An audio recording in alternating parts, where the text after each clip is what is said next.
Indian super league Indian ഫുട്ബോളിനെ തന്നെ മുഖച്ഛായ മാറ്റിമറിച്ച ലീഗുകളിലൊന്നാണ്. ലോകോത്തര താരങ്ങളും മികച്ച ടെലികാസ്റ്റിംഗും ഇന്ത്യൻ സൂപ്പർ ലീഗിനെ പെട്ടെന്നു തന്നെ ഉയരങ്ങളിലേക്ക് എത്തിച്ചു.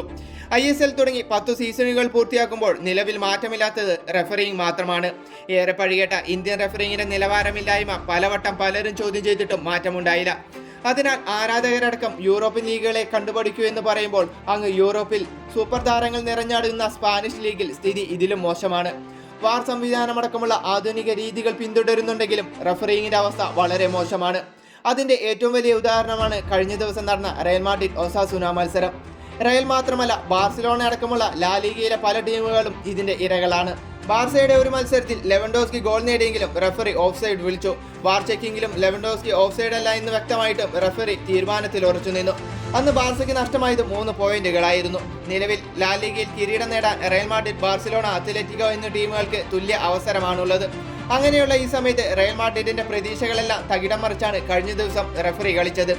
ഇതിനെതിരെ പല താരങ്ങളും രംഗത്തെത്തി. ബെല്ലിംഗ്ഹാമിന്റെ റെഡ് കാർഡ് അടക്കമുള്ള റയൽ മാഡ്രിഡിന് നൽകാതെ പോയ പെനാൽറ്റികൾ വരെ പറയുന്നത് റയൽ മാഡ്രിഡിനെ വിജയിക്കാൻ അനുവദിച്ചുകൂടാ എന്ന കൂടതന്ത്രമാണെന്നാണ്. താൻ പറഞ്ഞതൊന്നും റഫറി കേട്ടത് മറ്റൊന്നുമാണെന്നാണ് മത്സരശേഷം ബെല്ലിംഗ്ഹാം പറഞ്ഞത്. ഈ സീസണിൽ, അതും ഈ വർഷം, റയലിനെതിരെ റഫറി നടത്തുന്ന മോശം പ്രകടനം കൂടി വരികയാണ്.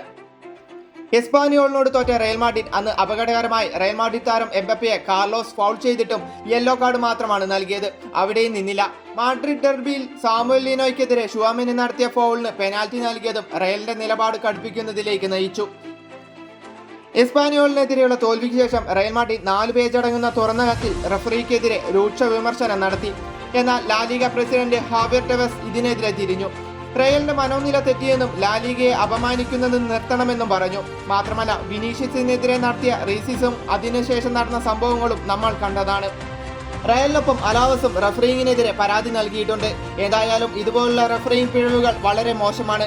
പലപ്പോഴും കളിയുടെ ഫലത്തെ തന്നെ ബാധിക്കുന്നു. ഇത്രയും ആധുനിക സംവിധാനങ്ങളെല്ലാം ഉണ്ടായിട്ടും ഇങ്ങനെ സംഭവിക്കുന്നത് ഒരിക്കലും അംഗീകരിക്കാനാവില്ലെന്നാണ് ആരാധകരും താരങ്ങളും ഒന്നടങ്കം പറയുന്നത്.